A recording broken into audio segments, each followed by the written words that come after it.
Hello. Today we are going to talk mostly about the United States of America, again as a case study, and we will try to look at the politics, the political system, and some of the main characteristics of the United States political system. We will first start with talking about federal systems because the United States is a federation, a federal system. We will talk about some of the definitions and defining characteristics of federal states. So in the case of federalism, we are talking about a state in terms of the international system which is created and represents a united front, let's say, a united political unit against the other states in the international system. But internally, we also talk about states within the larger state, unified state, the federal state, and these smaller states constitute together the federation, the federal state, and also within those states we also have localities, smaller units like cities, districts, which create the local unit. Now we will take a look at how we define federalism and what are the defining characteristics of federalism. Here is an early definition by Weir. He says that the federal principle means the method of dividing powers so that the general and regional governments are each within a sphere, coordinate and independent. So here we are talking about a case where there is a division of powers, a division of responsibilities between the general government, meaning the national government, the federal government, and the regional governments, which form part of that state, of that country. And they have, to a certain extent, an independence, an autonomy, let's say. However, this is only coordinated within the federal state. So it is not the independence or the sovereignty that we would find in an independent state. So this independence is conditional upon a few factors. This is another definition by Riker. He says that federalism is a political organization in which the activities of government are divided between regional governments and the central government in such a way that each kind of government has some activities on which it makes final decisions. So here there are spheres of activity, there are policy areas which falls under the responsibility of the central government, and there are policy areas which fall under the responsibility of the regional governments. This is Haywood's a more recent definition, Haywood's definition, and he says that in federalism what is required is the existence of two distinct levels of government, neither of which is legally or politically subordinate to the other. Its central feature is therefore the notion of shared sovereignty. So here he says that, okay, in terms of the international system, we have one government representing the whole federal state. The federal government has this external representation function, but in terms of the internal working of the federation, there are two distinct levels of government, and they actually have a contract which is defined by the constitution of the country, which underlies this idea of sharing of sovereignty between the regional level and the central national level. Again, we are also mostly confronted with a distinction between two concepts, federation and confederation. Of course, confederations are in our day a bit harder maybe to find. And when we ask ourselves what is the difference between federation and confederation, confederation is a union of states which is less binding in its character than a federation. In principle, states in a confederation retain their separate identity and the right of secession, meaning they have their distinct national identity, that, and at any time when they see necessary, they may secede, meaning they may walk out of this confederation and declare their independence. States in a confederation are designated as sovereign and enjoy considerable decision-making autonomy. So the degree of autonomy and sovereignty where states in a confederation enjoy are much larger than in a federation. Switzerland, for example, used to be a confederation, but it is now a federation. And we may sometimes, the European Union is referred to as a confederation because there is a large number of tasks which are given to the EU level. However, the states which form part of the European Union also retain their separate identity, and at any time, as we have seen in the case of Brexit, they may secede, they may withdraw from this confederation. So the links are more flexible, let's say, than we would find in a confederation. Freeman, writing about history of the federal government, says that a federal union will form one state in relation to other powers, but many states as regards its internal administration. This complete division of sovereignty we look upon as essential to the absolute perfection of the federal ideal. So it is like this pomegranate that you see here in this picture.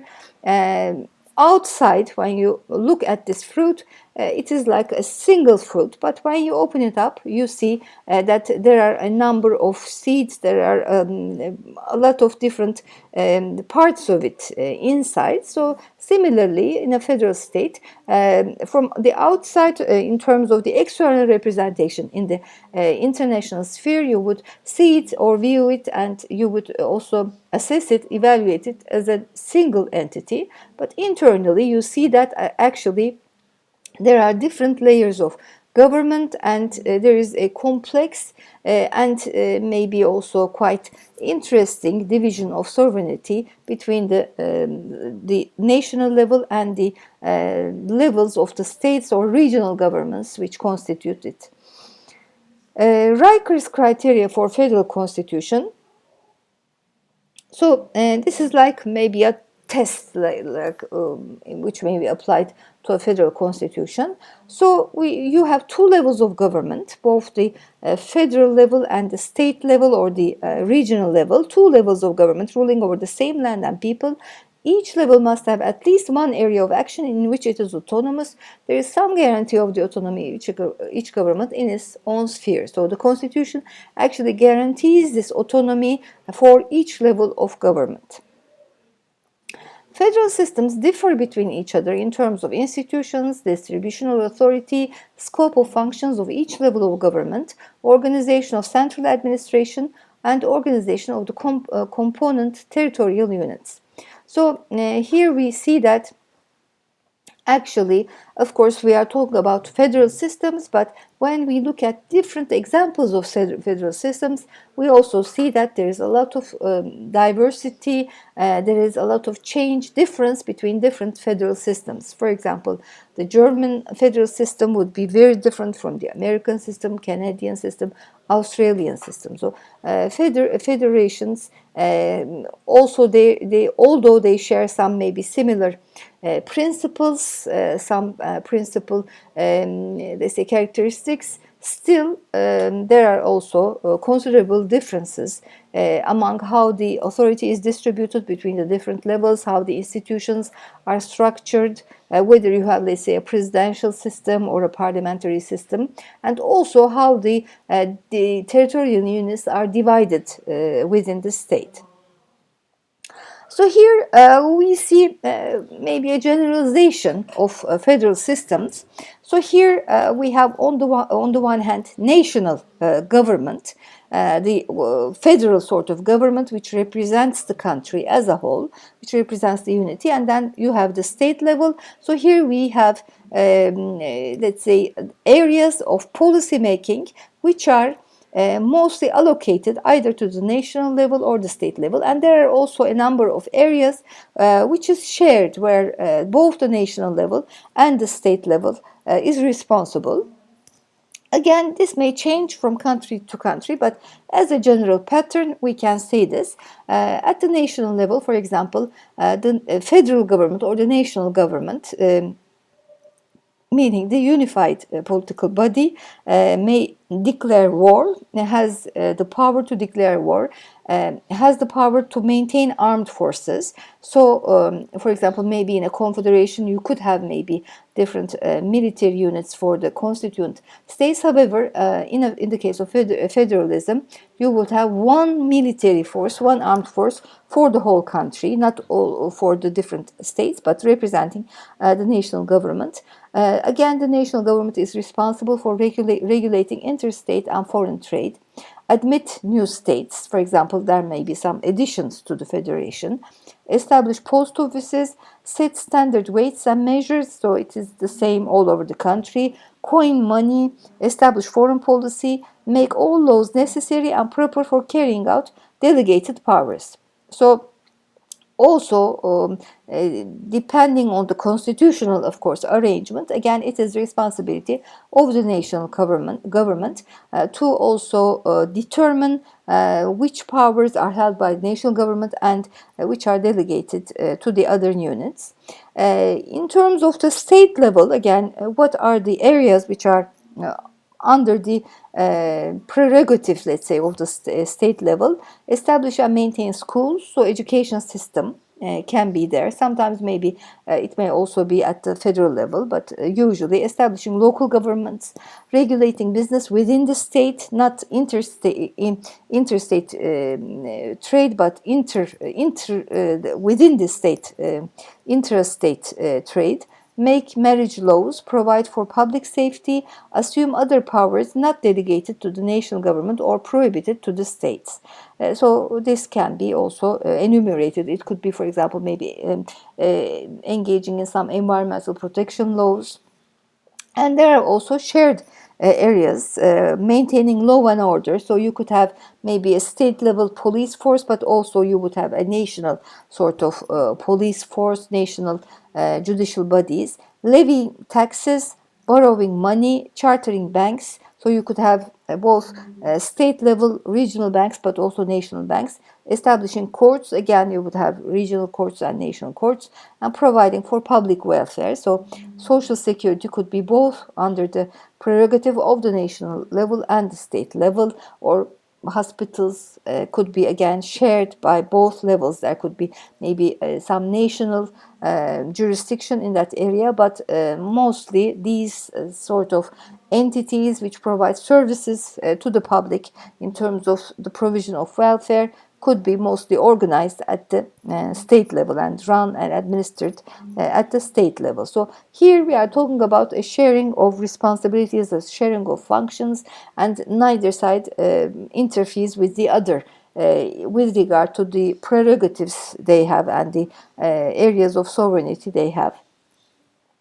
Again, we may also talk about some other types of federal systems within the federal systems. For example, one concept which emerges when we look at types of federal systems is the asymmetric federalism. And here, in this type of federalism, states within a federation may have unequal levels of influence due to size, wealth, development, etc. So rather than all the states constituting the federation having similar level powers, similar level of rights and responsibilities, there could be some uneven distribution of powers due to size, wealth, development, certain specific characteristics that they have. One, let's say, example that we could give in this regard would be the situation of Quebec, which is a province of Canada, which is, again, Canada is also organized as a federal state. And why, when we ask why Quebec has this specific, let's say, position, specific, let's say, status within the Federation of Canada, it has one important distinguishing trait, which is that it is largely a region where French is spoken, whereas in the other areas of Canada, mostly English is spoken. So this differentiating characteristics also led to the emergence of an asymmetry in the Canadian Federation, and Quebec have been given some extra, let's say, prerogatives, extra powers to organize this French-speaking community, and maybe to organize their activities and to engage in their state level relations both in two languages, both in English and in French. And because of this distinct also characteristics, they have acquired more autonomy than the other parts of the Canadian Federation. So there is some asymmetry because of the this distinct characteristics, let's say. Then we have another type of federalism called dual federalism. Here it is likened to this cake that we see here. It's like a layered cake. And national and local levels of government function independently from one another. Of course, this is again a generalization because you couldn't have it in, I mean, there should be some form of relationship between the two levels, some form of communication, coordination of policies, but generally it describes a situation where there is a clear separation of powers between the national and local levels of government, and they function relatively, let's say, independent. Of course, we could never talk about totally independent, but relatively independently from one another. So the separation of powers is said quite clearly, quite distinctly. There are some areas which belongs to the national government, and some areas which belong to the regional and local levels. And the other type is sometimes contrasting with this type of federalism. It is the cooperative federalism. And here we have, again, like you see in this cake, which is a marble cake, we have layers of government which are intermingled. And there is an overlap of responsibilities, and usually we see, for example, as we have seen in the graph that I showed you 2 slides ago, we have some shared areas there between the national level and the level of the regions or the constituent units. Here again, rather than clearly separating their functions and the areas of responsibility, they mostly work together. So there is an overlap of responsibilities. Let's say in the case of, for example, social security, there are, for example, unemployment insurance is given by the national government in cooperation with the local and regional units. So there is always a coordination and overlap of responsibility. So it is a system where there is a lot of give and take between the different levels of government. Here again, we see a graphic which shows how the confederal and federal systems are compared to each other. In the federal arrangement, we have a give and take between the central government and the state level. So the state, there are some areas where the state gives responsibility to the central government, and there are some areas where the central government delegates responsibility to the state level. In the case of the confederal, let's say, arrangement, we have the central government on the one hand and the state level on the other hand, and here it is the state level that has, let's say, voluntarily given or delegated some sovereignty to the central government, and it at any time retains maybe the right to withdraw this, as we have talked about in the case of the European Union. So this is also a quite important differentiation between the two systems of government. Here again, when we look at history, we may see the evolution of federations as a reaction, as a response to specific development, specific events. So when we look at these, and we may draw some conclusions about why there has been a need for federations. So why some countries are organized, why some states are organized in the form of federations. So why is federalism, one of the important, let's say, means and methods of political organization in a state. What are its advantages? Maybe that we can try to answer this question. We have seen that, firstly, it is said that federations unite separate units under one national government without extinguishing their separate administrations, legislatures, and local patriotisms. So it gives us the possibility to create a unified government while at the same time retaining separate regional level administrations and legislatures. So in this way, it also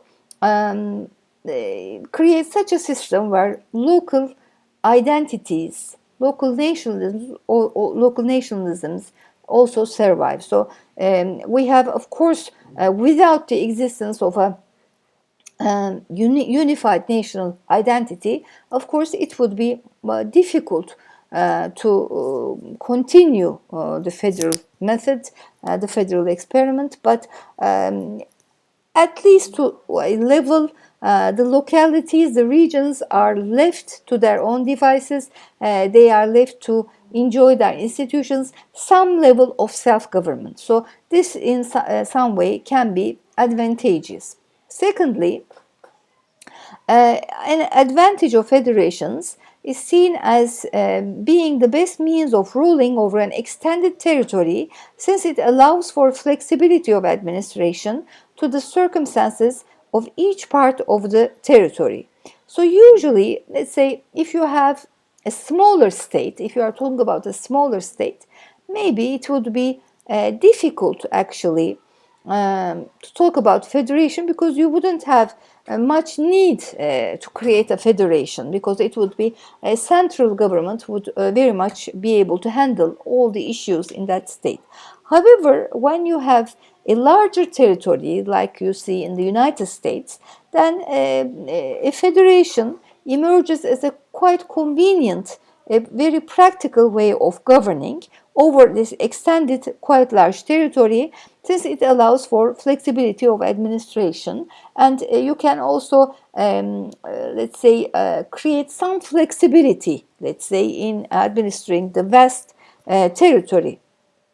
Thirdly, federation prevents the rise of a despotic central government.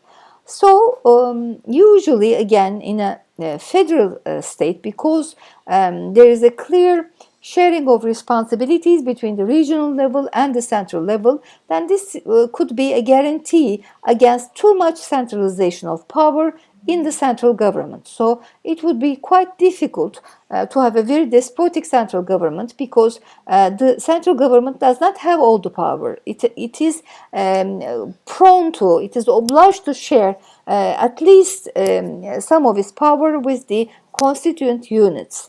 So it is not like it can just, I am now withdrawing your power, I will do everything from the center. You cannot do that, because the federal experiment actually is based on the sharing of sovereignties and the sharing of power. Fourthly, self-government stimulates the interest of the people in the affairs of their government, enhances political participation. So usually, because of the existence of institutions at the regional level or the provincial level, the constituent units of the federation, this also provides greater opportunity of people to engage in the politics, because they do not have to go all the way to the capital city. They can just engage in the politics in their own cities, in their own regions. So it provides more channels of political participation. So it actually diversifies political life, and it also creates offices, legislatures, etc., more political offices. So the people are maybe more interested, because there is greater opportunity also to engage in political participation. Fifthly, self-government enhances accountability and good administration of local affairs. So because some of the regional or local issues are mostly governed by the units, the constituent units of the federation, then also it provides maybe more chance, it provides more opportunities of accountability and good administration, because then it is more visible, and the people living in that locality, living in that regional setting, have more chances of engaging in maybe a control or monitoring of these affairs, the local affairs, because there are also institutions which are specifically actually ran at the regional level. So it provides again more opportunities, more institutional devices for accountability and good governance, good administration. Sixthly, diminishes risks to unity in a large and diverse nation. So again,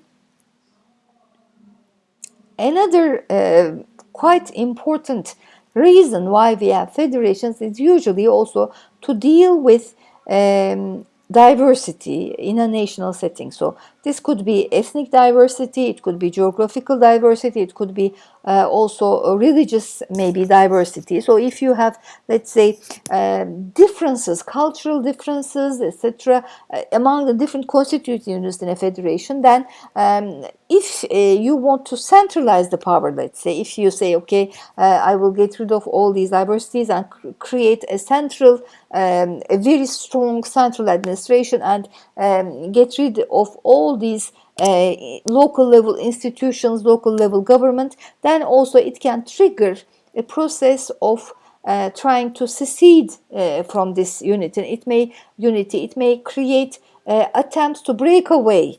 Some irredentism may emerge as a result. So it also may, in some cases, diminish risks to unity when you have a lot of difference, a lot of diversity around the country. Seventhly, mistakenly I have written 8, but it should be 7. The existence of local legislatures relieves the national legislature of its workload and enhance legislative process. So maybe similarly to what we have said previously, we have talked about in a higher number of political institutions, which also creates more opportunity for political participation. Again, we can see it also as a method where the national legislature, the centralized legislature of the country, of the federal government, is relieved somehow of its workload, because some of the legislative process actually takes place at the level of the local legislatures or the regional legislatures. So because of that, they would only be engaged in a set of issues which concern the whole of the federation, and local issues, regional issues, can be legislated at the local or the regional level. So there is some burden sharing, we can say, which decreases the workload. On the other hand, similar to the advantages, we may also talk about some disadvantages of some criticisms of federations. Of course, these are general, and for each case, maybe we should actually study them separately. Criticism of federations. First of all, it is said that it may cause weakness if the federal government finds it difficult to exercise authority over the component states. So here, of course, we are faced with a challenge. It is a challenge to govern a federal country, because if there is too much, let's say, too much independence, too much autonomy at the regional level, local level, then this can cause weakness, because the federal government will not find it very easy to rule, and it will be powerless if too much power is actually given to the constituent units. So this formula, the balance between the federal level and component states, is very critical. It may be a source of strength, it may be a source of weakness. Secondly, liability to dissolution by secession or rebellion of states. So this is actually just the reverse of what I have said one slide ago. So here we have said that it can be a panacea for irredentism, but here again, this is something else, because again, if the formula does not work, then it may also be leading to dissolution by the secession or rebellion of states. So a federation should work properly to prevent such an occurrence. Again, liability to internal divisions can also take place. Let's say states may come together against the federal government. They may rebel against the federal government if the sharing of responsibilities is not really designed properly in accordance with the political, social, economic factors in that particular state. Fourthly, we have talked about a plethora of political institutions, both at the local level, at the regional level. Of course, it provides certain opportunities, but it may also lead to a complexity, because it's a two-tier system. There's legislation going on at the local level, at the national level, how the coordination between the two levels are going to be made. Sometimes, because of all the variety of these political institutions, it may also lead to a lot of time, a lot of energy, a lot of money being spent in this process. So there may be also expense delay related with this complex federal setting. So we have to take these into consideration, both the advantages and the criticisms of federations.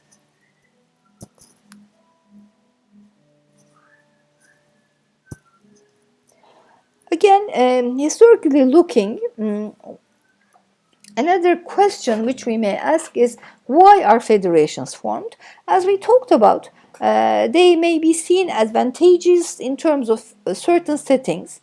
So, for example, when we are faced with a quite large territory in a state, or when we are faced with ethnic diversity in the state, then it may be a solution to governing such extensive ethnically diverse societies.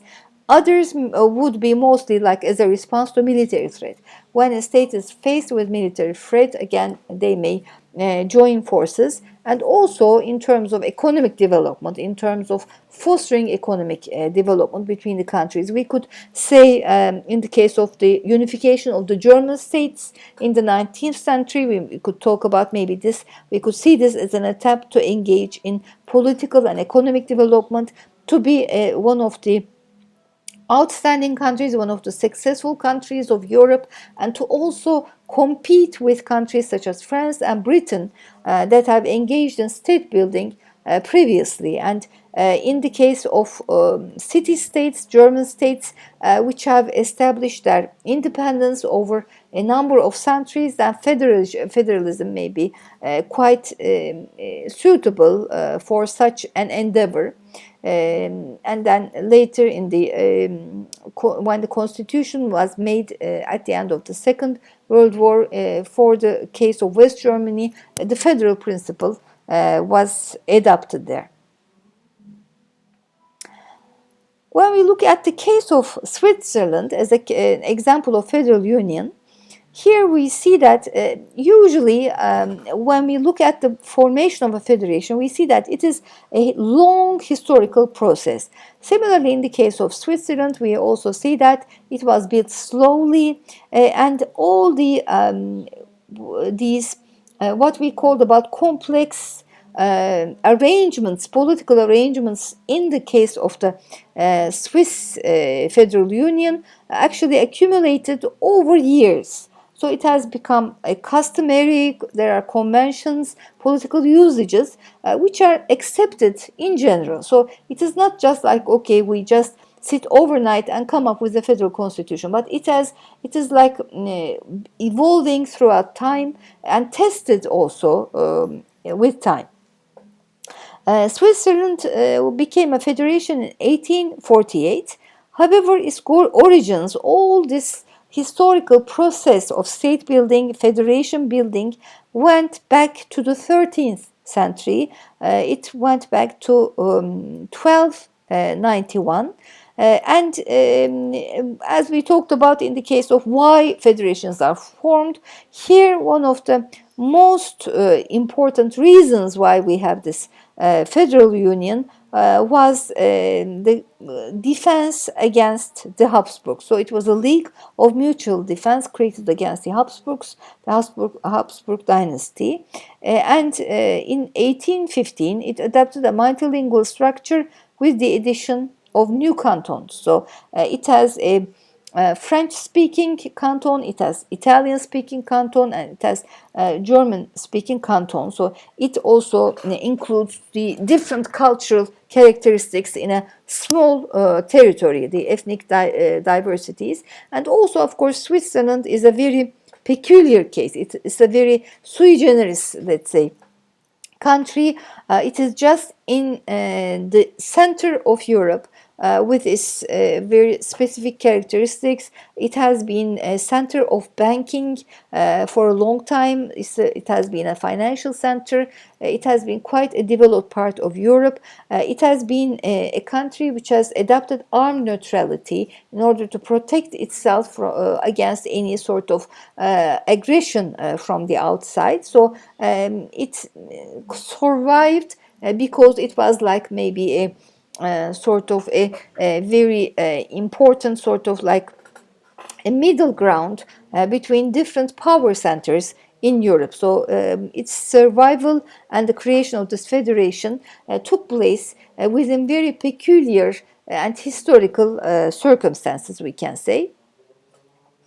It was based on a consensus of preserving and promoting the politics of difference and diversity. And here again, there is also a very strong tradition of local self-government. And the idea of the federation was also to protect this tradition and to protect this diversity and to also create a working formula where this diversity can actually survive together and can actually coexist within the framework of a federal political system.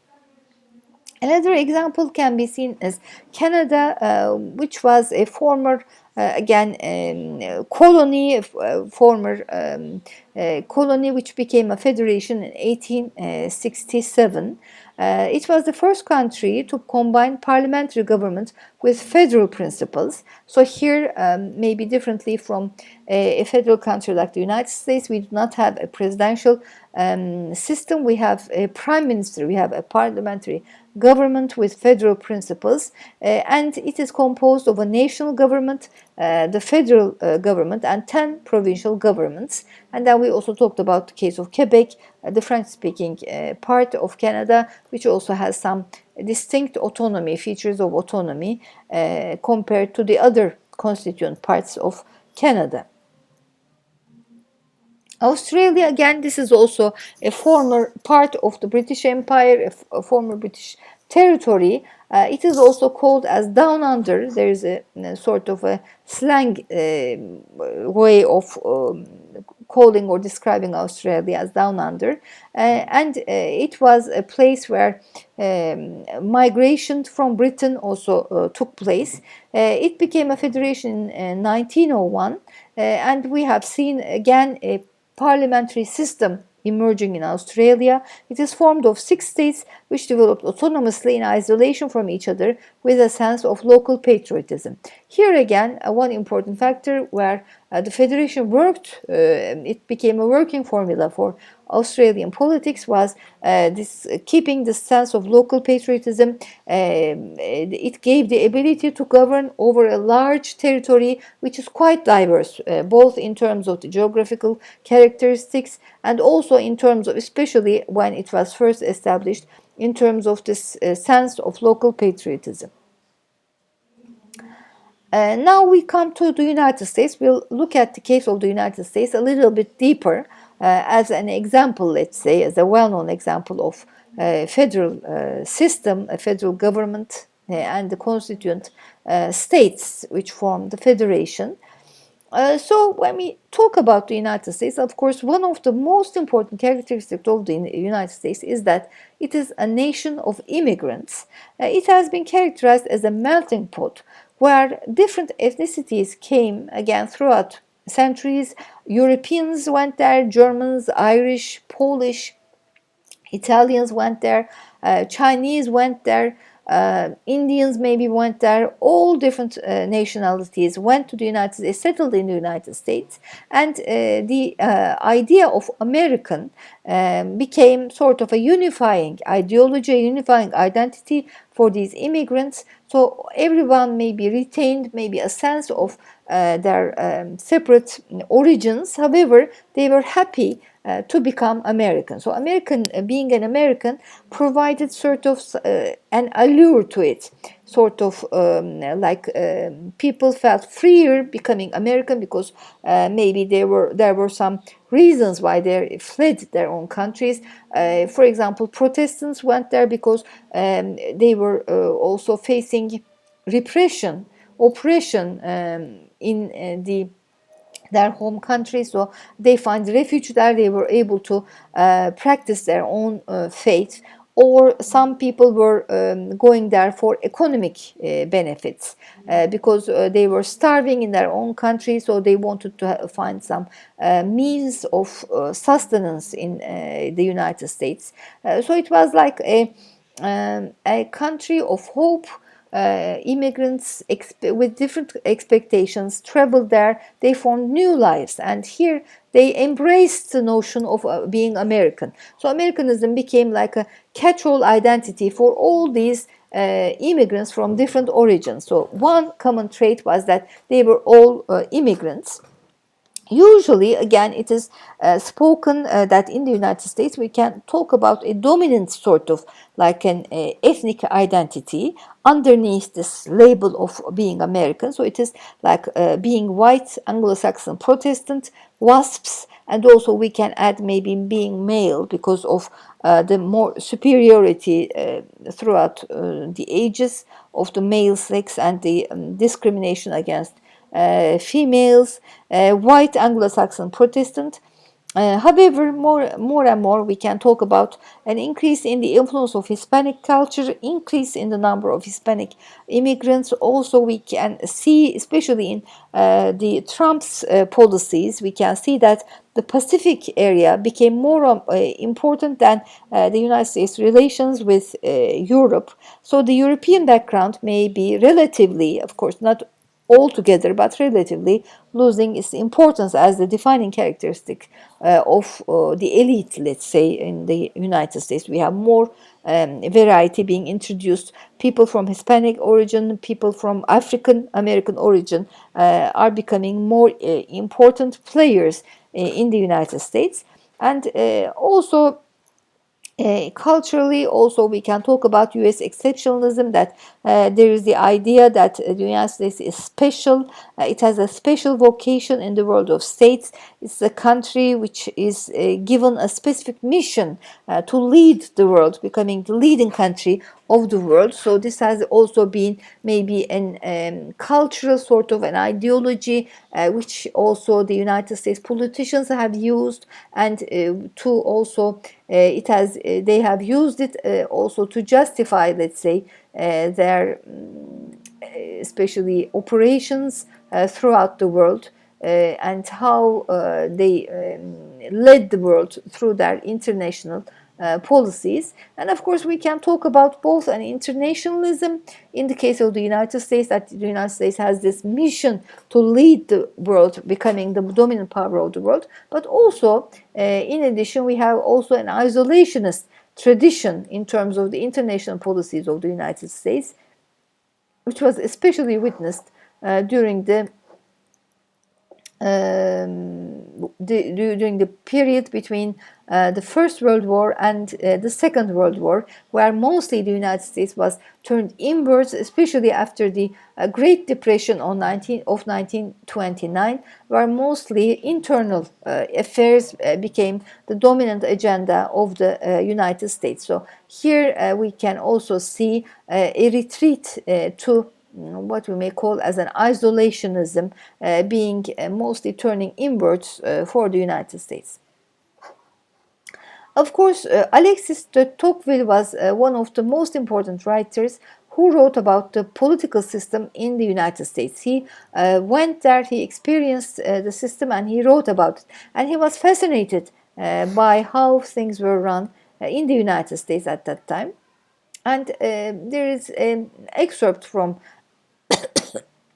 his writing, and he said that the new union, therefore, the union in the United States, the first formation, was based upon the sovereignty of the people, but it was built from below with political authority spiraling upwards from the individual in local communities and townships via the constituent state governments to the federal government itself. Power was both shared and divided. So he was actually making a reference to this federal idea, where the federal idea in the United States came from. Now we have in the United States 50 constituent states which make up the whole federation, and then we have this capital in Washington, D.C., and we have, of course, a lot of maybe throughout the country ethnic religious diversity, and we have different specific traits and characteristics of the different constituent states. And he says that there is this idea of the sovereignty of the people, so the people have the sovereignty, so it has this ideal of a democratic system, but it was built from below with political authority spiraling upwards from the individual in local communities and townships. So here we have the authority, the individual is the holder of this authority, and it is using it through its local community and townships via the constituent state governments to the federal government itself. So it is rather than a sovereignty which is given by the top level institutions to the constituent units, it is the other way around. The political authority resides in the individual, and then it rises to the level of the local community and township via the constituent state governments to the federal government itself. So here the federal government does not really have the chance, the possibility of taking the power, because the power actually does not really belong totally or solely to the federal government. It shares it with the constituent units, and at the level of the individual we have the real origin, the real holder of political authority. So it is very different from the monarchies that we see in Europe, for example, or it is very different from the Chinese sort of dynasties that we have talked about when we dealt with the case of China. So here we have the constituent unit, the individual that has actually went to the United States, fought to make a living there, and also established a political system which is based on the federal idea. So here the relationship between the individual, the local level, the state level, and the federal level, the sharing and division of power and responsibilities is very noteworthy. The early 17th century American colonies were permitted to form and operate their own governments, provided that the laws passed by them in their local legislatures did not conflict with the laws made by the English Parliament.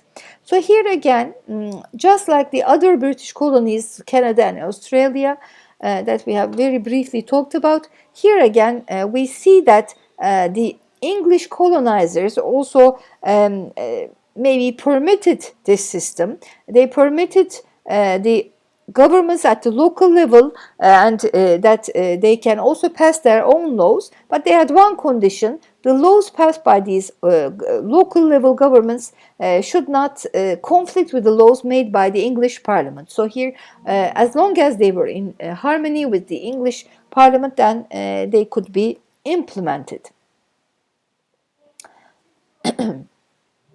Here we have a majority of the population. So here this is mostly ethnicity. We have the white ethnicity, then we have Latinos, we have black community, African Americans, we have Asian Americans, we have mixed also, let's say, ethnicities, and we have also Native Americans, what we call as American Indians or Native Americans. Of course, the percentage, their percentage has decreased a great deal throughout the centuries.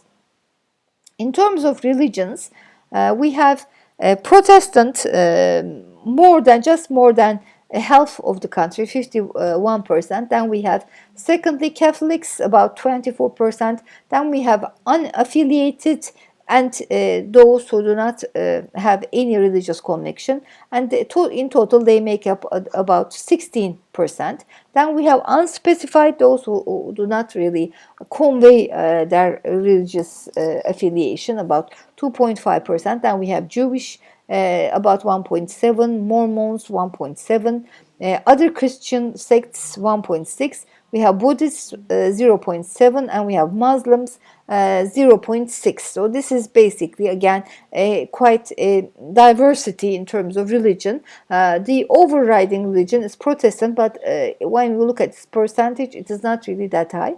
But when we look at all the different Christian sects, including Protestant, Catholic, and also other Christian, this would make up about 51, 52 plus the Catholics, about 75%. So about 3/4 is one way or another of Christian faith, we can say.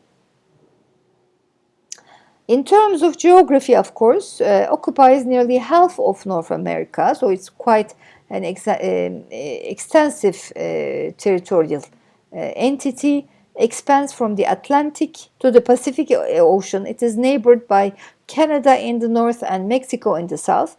It is a country which is very much rich in natural resources, especially after this sort of shale gas revolution.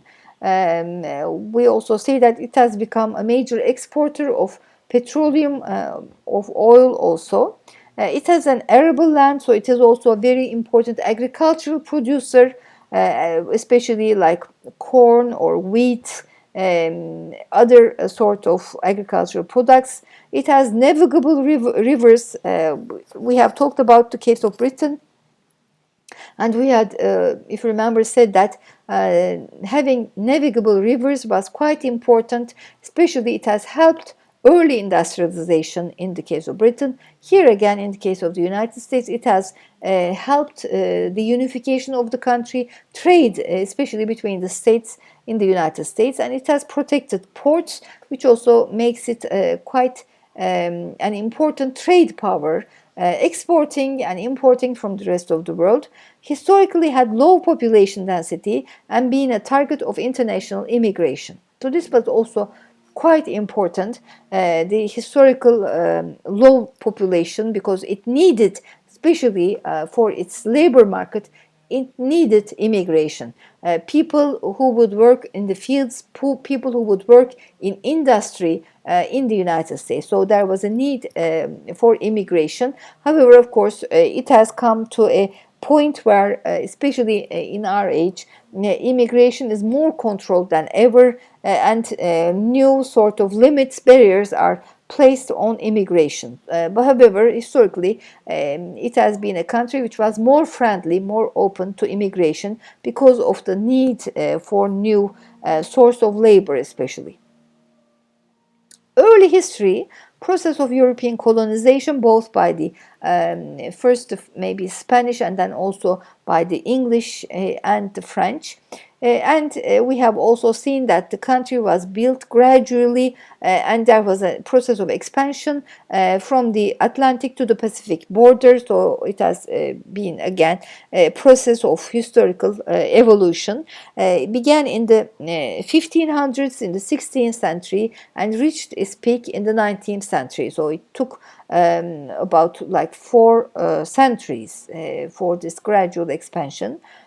Again, as we talked about this exceptionalism, idea of a manifest destiny, an imperialist national ideology that believed in the destiny of expansion from Atlantic to Pacific. So here again, we may see, even because of the nation building process, that we had people who have who were immigrants in this country. They had to fight their way to stay there, to establish a state there. So it was a very gradual process, but it was also, maybe we can say, a process of internal colonization, where the territory was expanded over a period of time. So this also may be fueled, and also was also fueled by an imperialist national ideology expanding from Atlantic to the Pacific. Rebellion against the British took place in 1773, which was called as the Boston Tea Party, and it was victorious, and independence was declared in 1776. Between 1777 and 1788, the country was governed by the Articles of Confederation. And here, similar to this idea of the Confederation that we talked about, most powers were actually concentrated in the states rather than the national government. So it was a weak sort of central power, much weaker than today's United States.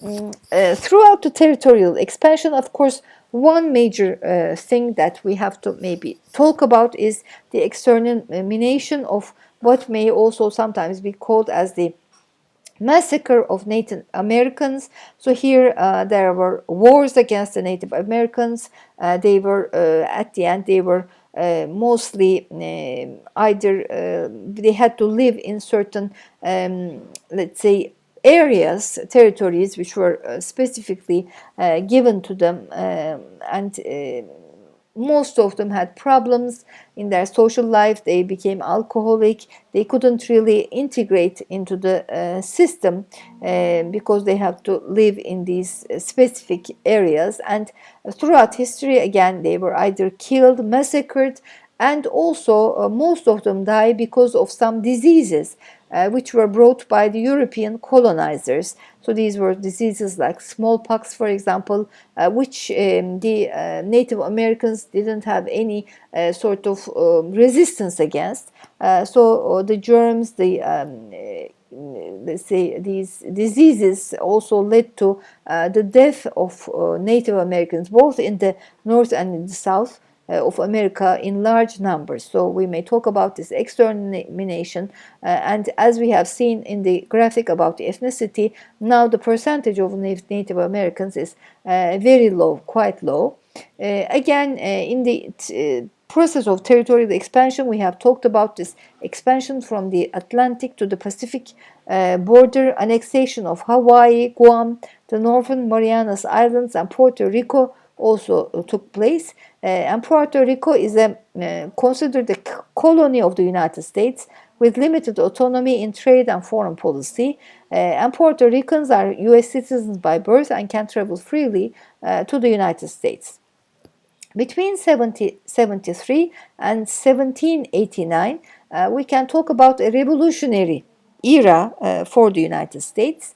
In 1776, we have the signing of the Declaration of Independence, and here again, as we talked about for a time, Confederation was the basic governance system, and there was a clash, maybe we can say, between the general opinion, which was mostly held by the masses, by the mass majority of the people, and they advocated self-government in each state. They wanted as much autonomy as possible, and they were against a strong central government. However, the elite opinion advocated a national government with control over foreign policy, commerce, and finances. So they wanted a unified front against the rest of the world. They wanted a stronger national government. So how much power should the national government have? How much power should the self-government in each state should be retained was a controversy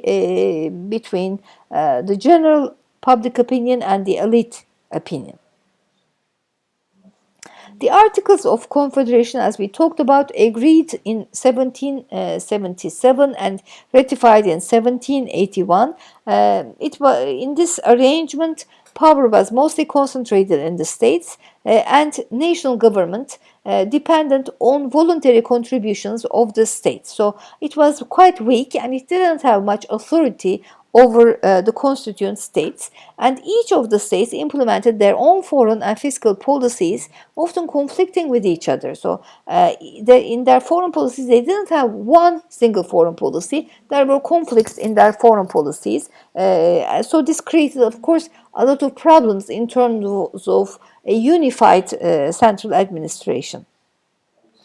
Despite the existence of a national legislature, most decisions had to be ratified by the states. So here again, the states had control over the legislative process, and elite interests advocated the adoption of a federal constitution to gain greater power for the national government. So here this apparent conflict between the confederation and what the elite wished for the country was quite important in the transition to a federal organization.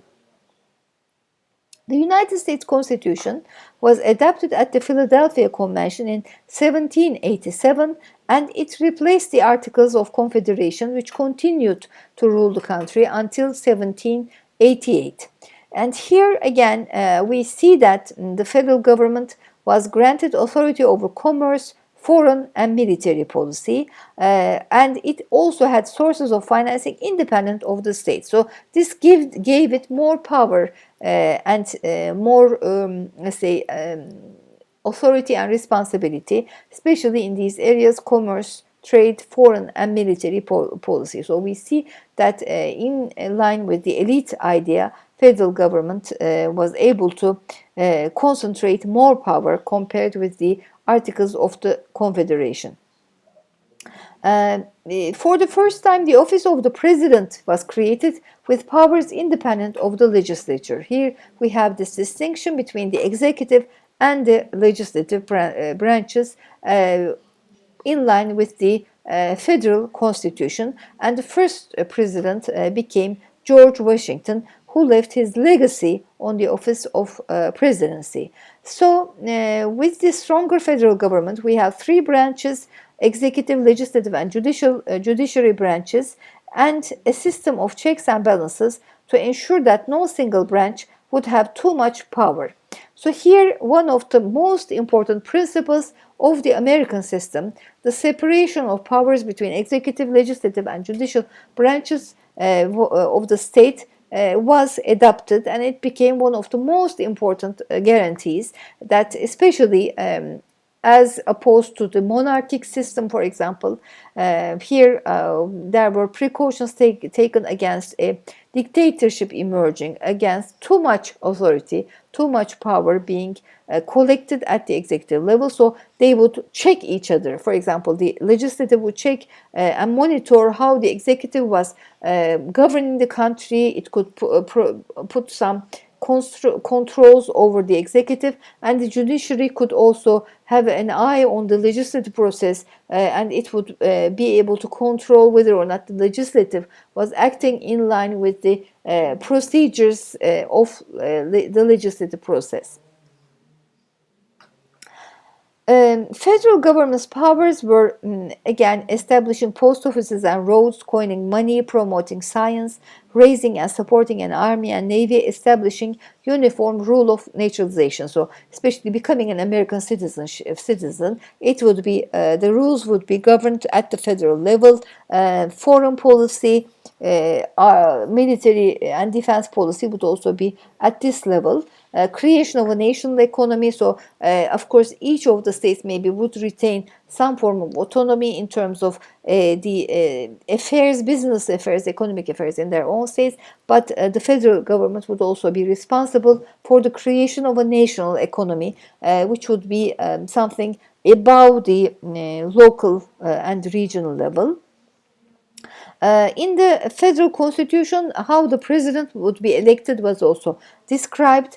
So it wouldn't be directly elected by the people's vote, but it would be indirectly elected through an electoral college, and this electoral college would be actually a group of people, a body of political insiders from each state who are elected on election day and meet the following month to formally elect the president. So each state would actually elect their representatives in this electoral college, and they would be elected by the people. So there would be direct elections, they would be elected, and it would be the indirect, let's say, they would be empowered by the larger electorate. So okay, you will elect the president, and then the following month they would formally elect the president. So it would be an indirect system of election, not a direct election of the president. House of Representatives and Senate, these would be the legislative branch, and they would be elected by the people. So they would be the House of Representatives would be directly elected. However, when we talk about the situation, of course, at the beginning it was mostly limited to only property holding men. So only the male in the population, but also those who held property, who were at a level of living which would, let's say, make it probable for them to hold property. By 1840, this was expanded to all white adult men. So here we had two important criteria, being male and being of white origin, white ethnicity. And in 1920, women received the right to vote nationally. So it was now expanded to all men and to women. Members of the Senate would be elected by the state legislature. So they would be again indirectly elected. The Bill of Rights were the first 10 amendments to the United States Constitution, which were ratified in 1791, and they established limits on the actions of the government.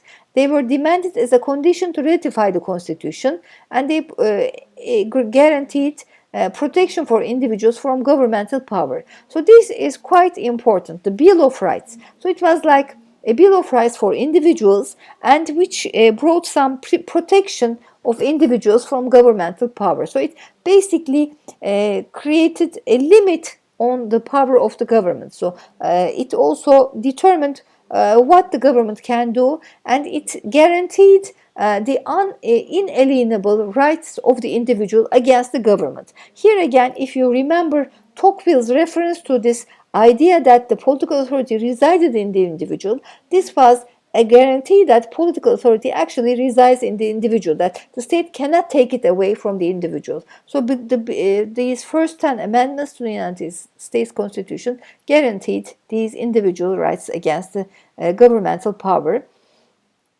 Internal, these were like freedom of speech and religion, and because the federal judges had to interpret these rights, the federal courts played a growing role in the national government, especially in the 20th century. So the judgments of the court with regard to the limits of these powers and the individual rights were important in terms of interpretation of these Bill of Rights and the amendments to the Constitution. And to date, there have been 27 constitutional amendments. Again, in terms of accounting for this transition from the Articles of Confederation to a federal constitution in the United States, Federalist Papers were very important. They were actually a series of newspaper articles written by Alexander Hamilton and James Madison. So they were like the intellectual forebearers of the federalism. They were written in 1787 and 88. And they aimed to make the case for the ratification of the federal constitution. So they actually argued, and they wanted to convince the general population, especially the intellectuals who were able to write and to, let's say, convey their opinions, the merits of federalism, why the United States should become a federation. It would be stronger, the federal government would be given certain powers which would also enable the country to act as a unified state.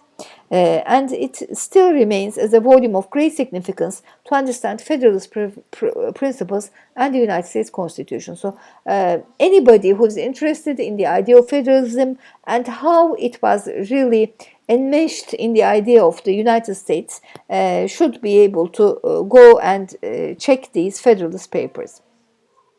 Between 1861 and 1876, we have the Civil War and Reconstruction process. There was an important, let's say, actually conflict, the Civil War, and it began over the question of whether the states or the national government should be dominant. So this idea between the masses and the elite was still going on, and there was also some resistance, especially in the South, in the southern states, against a stronger national government.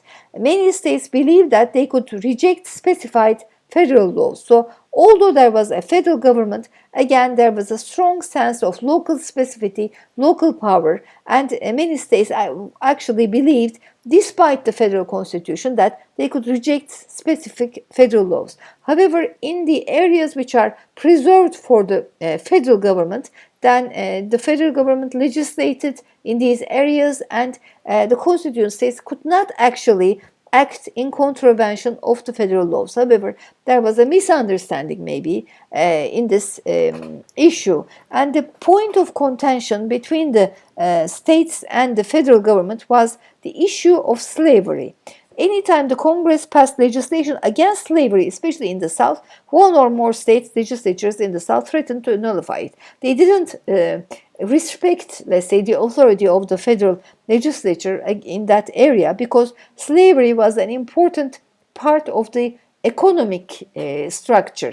It was an exploitation, of course, of the people who didn't really have any rights in the South. It was a part of the economy of these large agricultural holdings in the South. And in 1860 and 61, we had a secession of the southern states, and the northern states actually engaged in a war to prevent the secession of the southern states, and it ended with the victory of the North. It ended with the victory of George Washington. And also it resolved, as a result of the Civil War, the struggle over power, the sharing of power between the federal government and the constituent state was also resolved with the victory of the North. So the indivisibility of the Union was also established.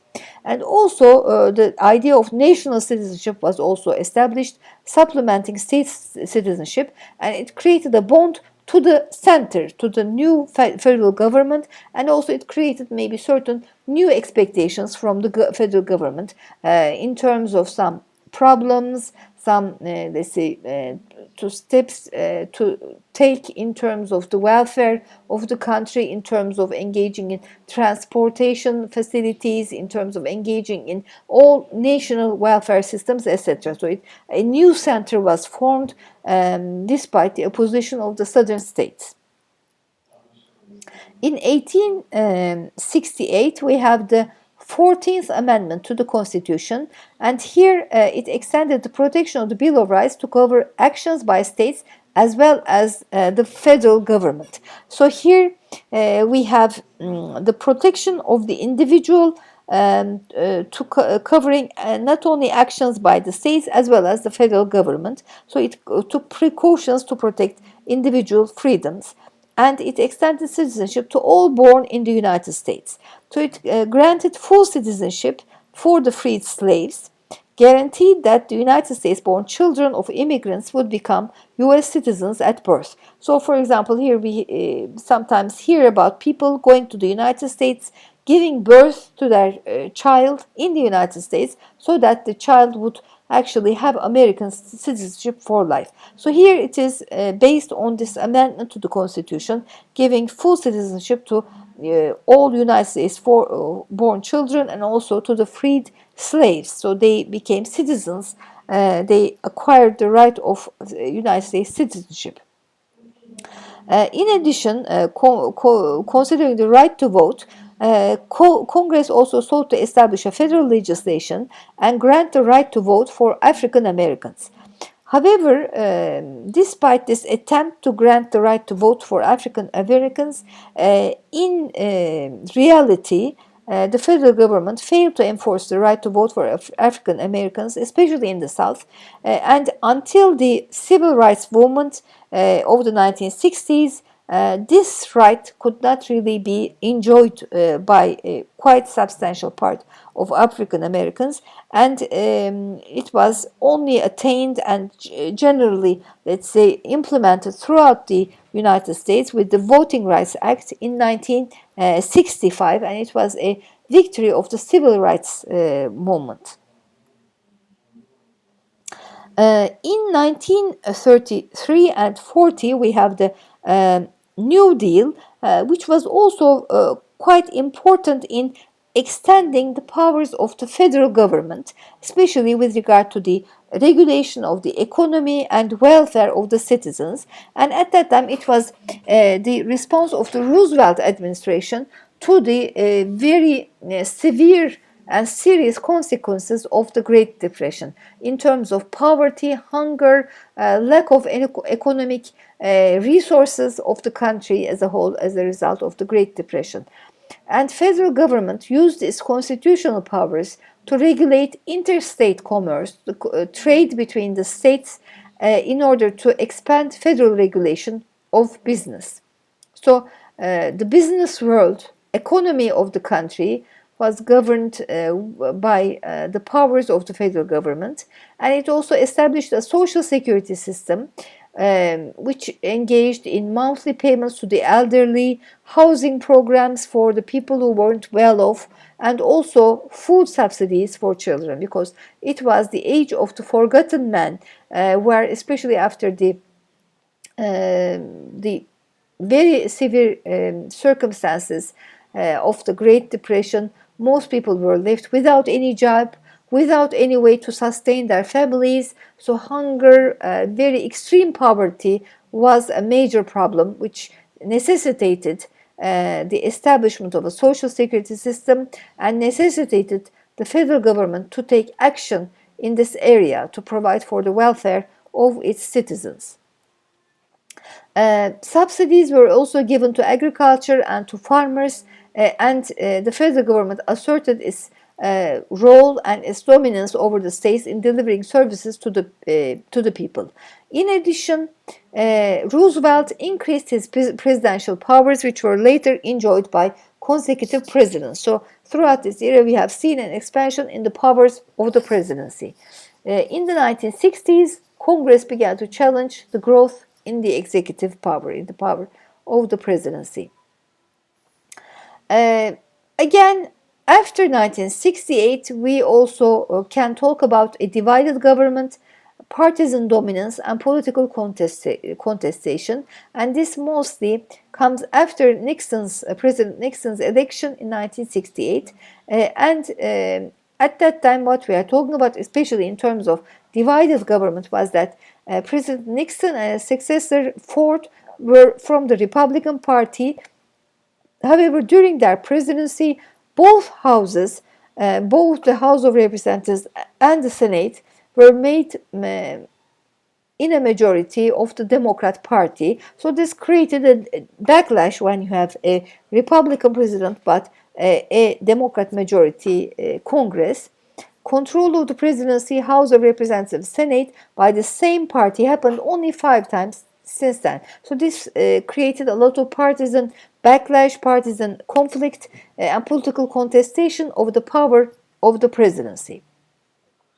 In 1978, we have a passage of Proposition 13 in California, and this limited California's ability to increase property taxes. So these were taxes levied by local governments used to pay for primary and secondary education, and due to this quality of education varied a great deal due to variation in the value of property. So, for example, when you have maybe high taxes levied by the local government, this could be spent in order to increase the quality of primary and secondary education. So there was a connection between the property taxes and the quality of education.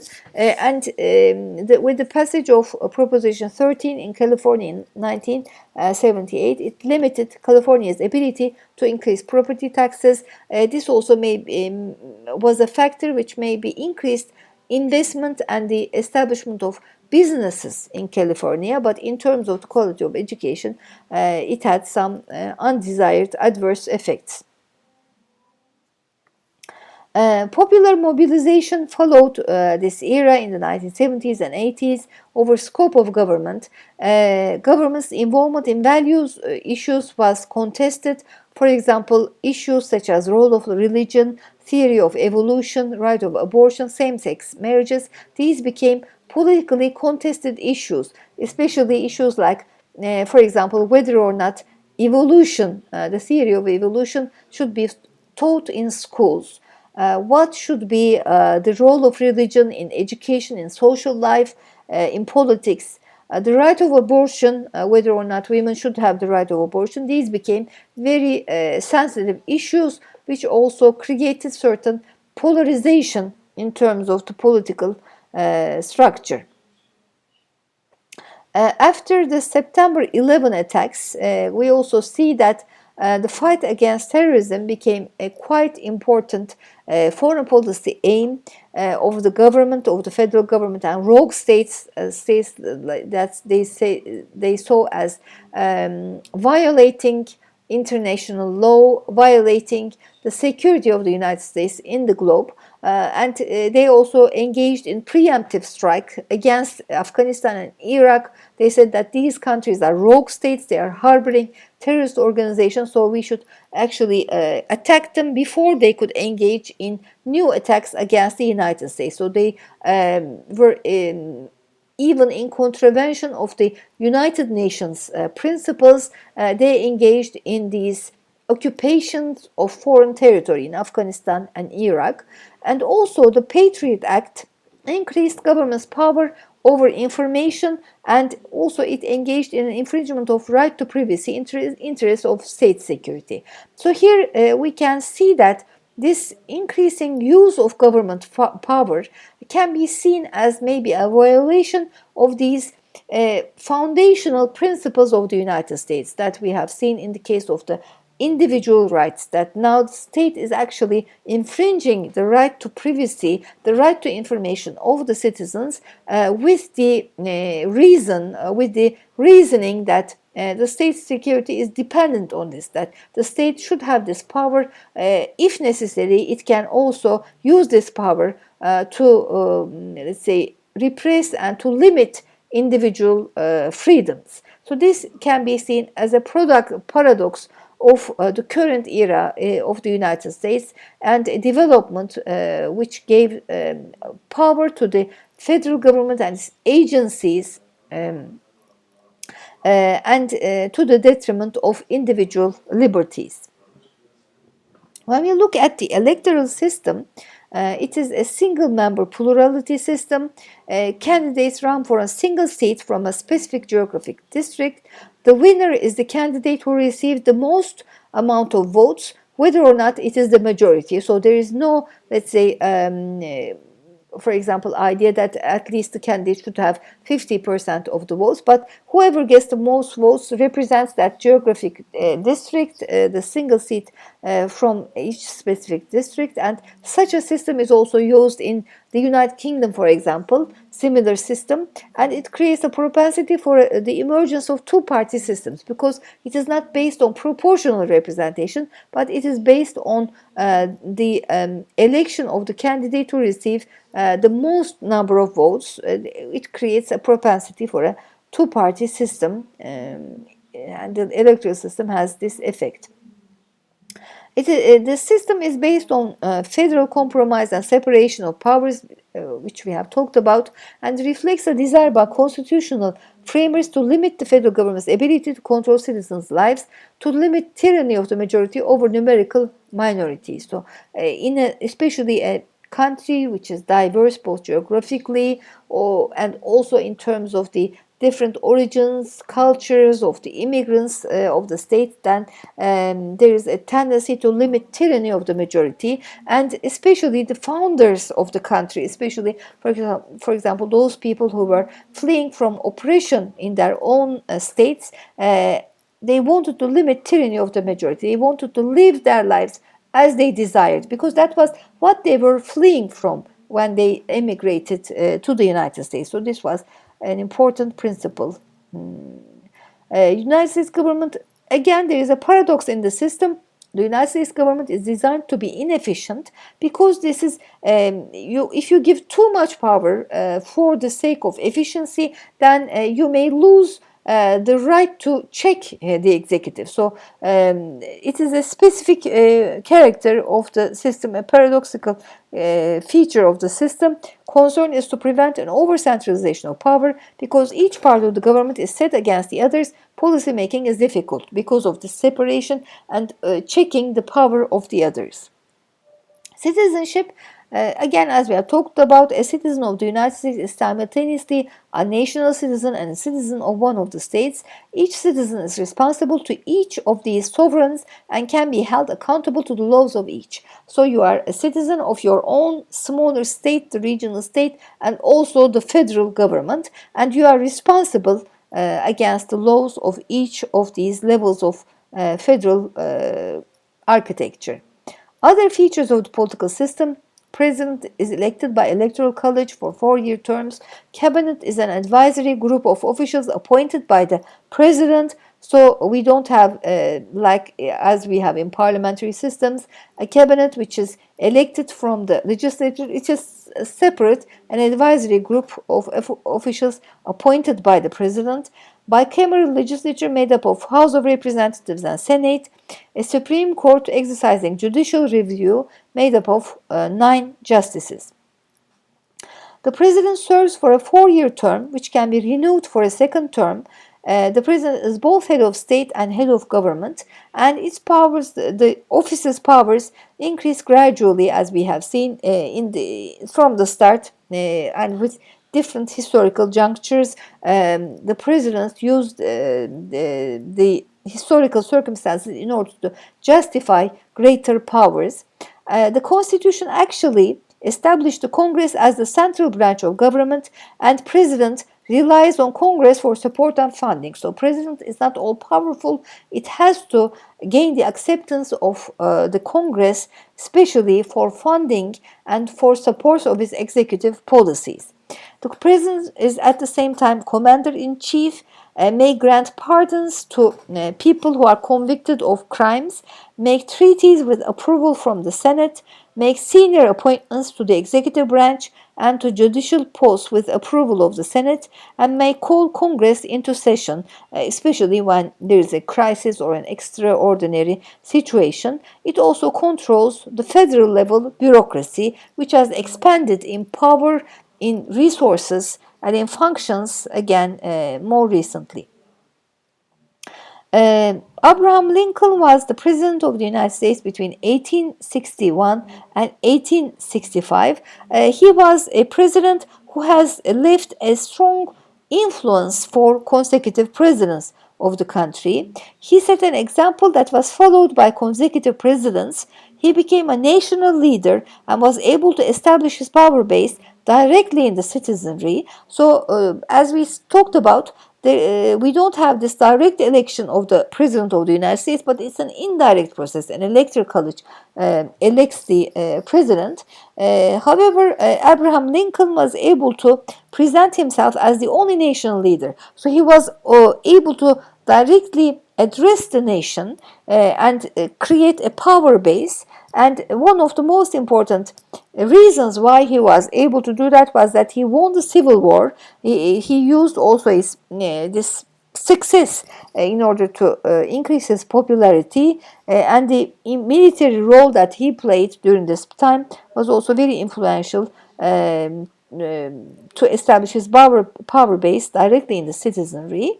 Then another prominent president who also used his power to increase the powers of the presidency was Franklin Delano Roosevelt, who ruled the country in very critical times between 1933 until 1945, until his death in 1945.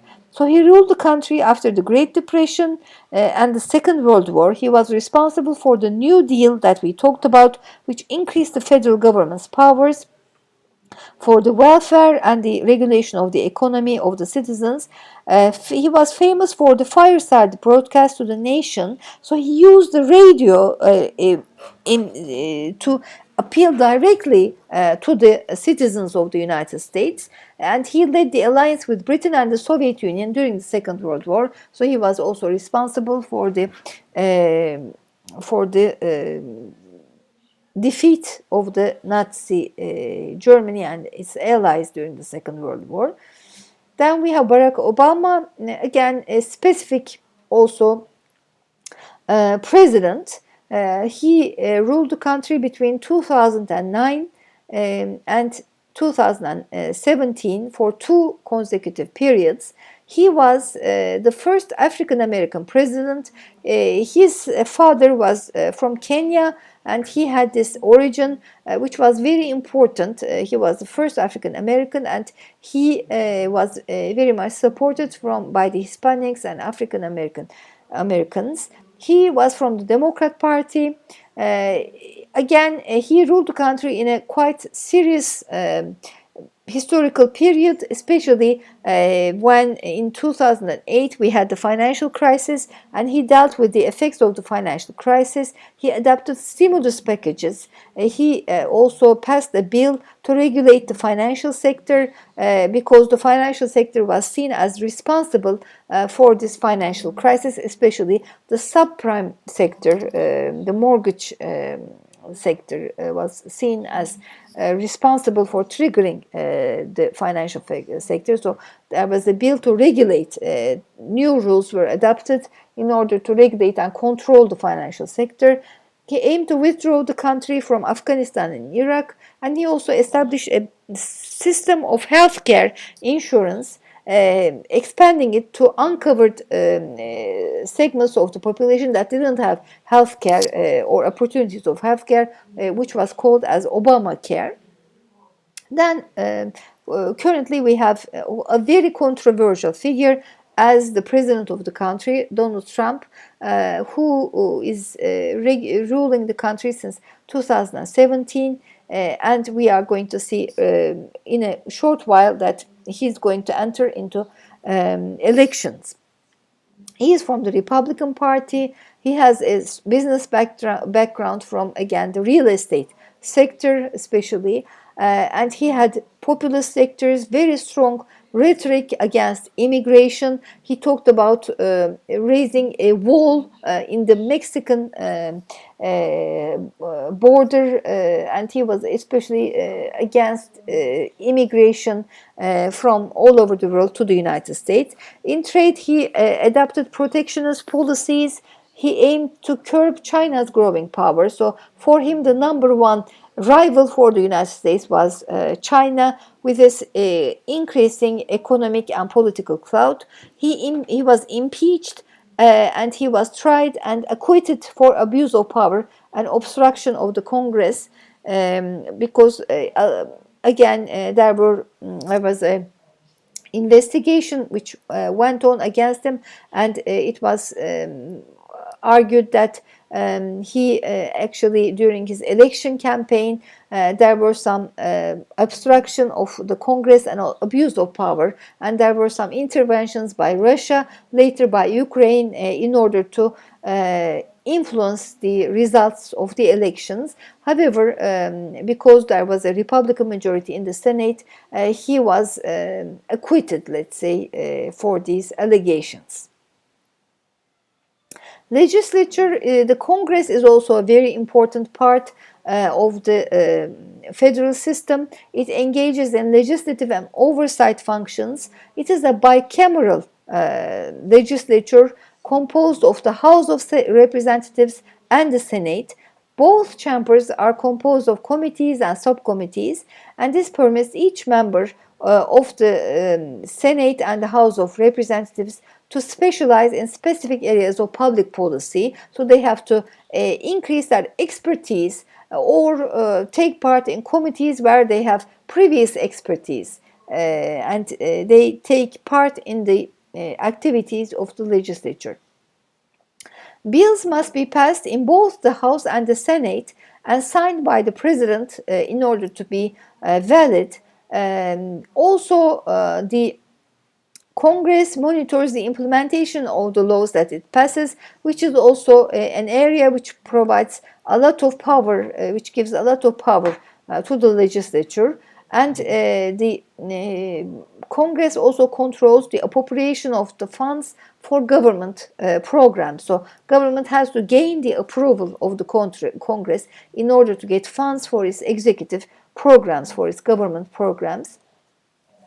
The founders of the federal system, the United States, placed the Congress at the center of the system. The bicameral structure can be seen as a compromise between states with large populations and smaller states. So we had an asymmetry in that there were states with large populations and smaller states which did not really have so much population. So there was a sort of a balance. On the one hand, we had the House of Representatives has 435 members. The seats are allocated in accordance with the population. So those states with larger populations can be represented at a greater scale in the House of Representatives, designed to be more responsive to the popular will and proportionally representing the population of the country. And the terms are 2 years, changing every 2 years. The Senate is made up of 100 members. There is equal representation for each state. Each state sends 2 representatives to the Senate. So it is a compromise between the larger and the smaller states, designed to be more deliberative. So there is more room for debate and deliberation of issues in the Senate because it has a smaller number of members, and the terms are 6 years. So it is more stable compared to the House of Representatives. There is also a two-party system, as we talked about, the Republican Party and Democrat Party. The Republican Party was established in 1854 and the Democrat Party in 1800. The two parties represent sort of different segments of the population. The Republican Party mostly is supported by upper income voters, social conservatives, small business owners, rural areas, and evangelical Christians. Especially, we have seen the influence of the evangelical religion or sect, especially in Trump and the vice president. In the Democrat Party, we see that mostly more progressive urban populations, racial and ethnic minorities, workers and export-oriented businesses, more open working women, unionized labor supports the Democrat Party. So it is more to the left of the political spectrum, while the Republican Party is more to the right. There are also some groups in the Republican Party which are very much libertarian, which does not really support any sort of regulation by the state. They are more pro-market. They want to lower taxes as much as possible, and they are business friendly. Especially, like there is a group called the Tea Party, which is more business friendly, which is against any sort of regulation, welfare programs by the state. So they are quite extreme in that sense. Whereas the Democrat Party, as we have seen in the case of Obama, for example, is more for a state which takes action and which takes responsibility for the welfare of its citizens. Elections, more than 600,000 elected offices exist. So offices like, for example, governor, being the governor of a state is elected. There are a lot of offices, which makes also political participation, as we have talked about when we are talking about in general some advantages of the federations. Here again we see that there are a lot of offices, there are a lot of opportunities for the population to engage in political life. Presidential election, as we have talked about, takes place every 4 years. Senate elections every 6 years, and House of Representatives every 2 years. There is a lot of turnover in the House of Representatives. And states also set the rules for conducting their own elections. As we talked about, president is elected through the Electoral College, made up of 538 members, elects both president and vice president. Each state is represented having as many electors as it has representatives and senators. To be elected, a candidate must obtain at least an absolute majority. Lastly, we will take a look at the state and the economy, how the economy is run.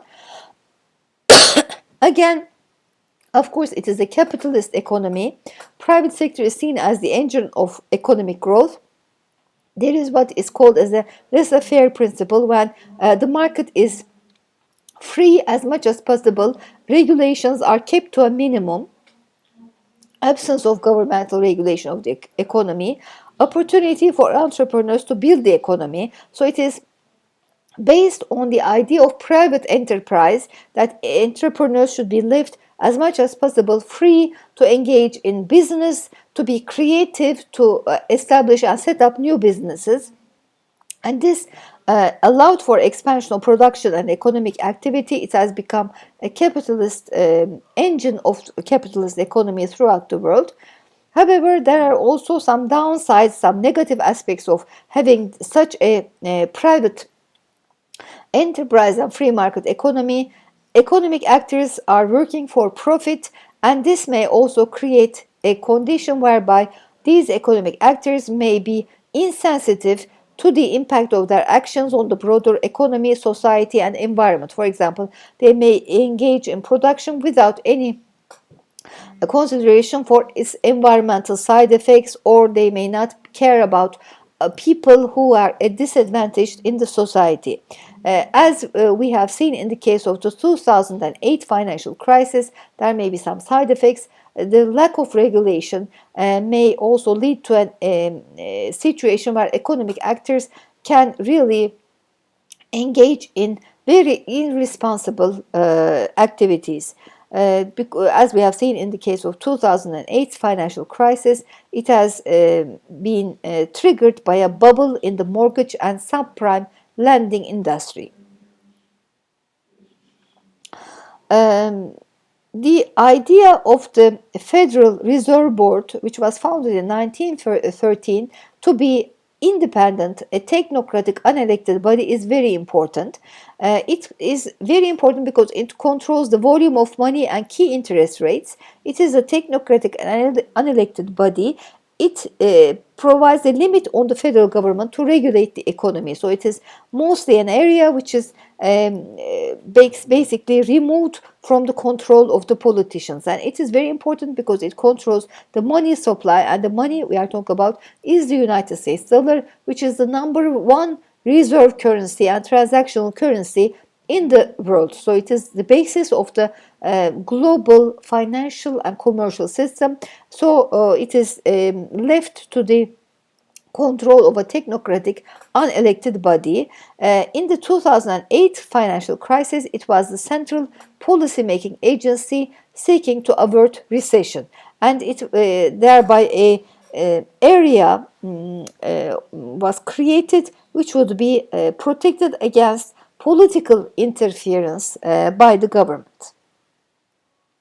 In the area of agriculture also, we see that the federal government has been quite influential since the New Deal, where the federal government intervened to subsidize agriculture. So here we see that the United States is an important agricultural producer and exporter, and this underneath we see that the federal government's policies of subsidizing agriculture, it has a very important role. So it guaranteed minimum prices for agricultural commodities, reduced the cost of production and risks by crop insurance, canals. It has established canals to transport water and flood control projects. There were also subsidies to export to guarantee the exports of agricultural products, and also immigration and continued immigration also created a source of cheap labor in the agricultural fields of the United States.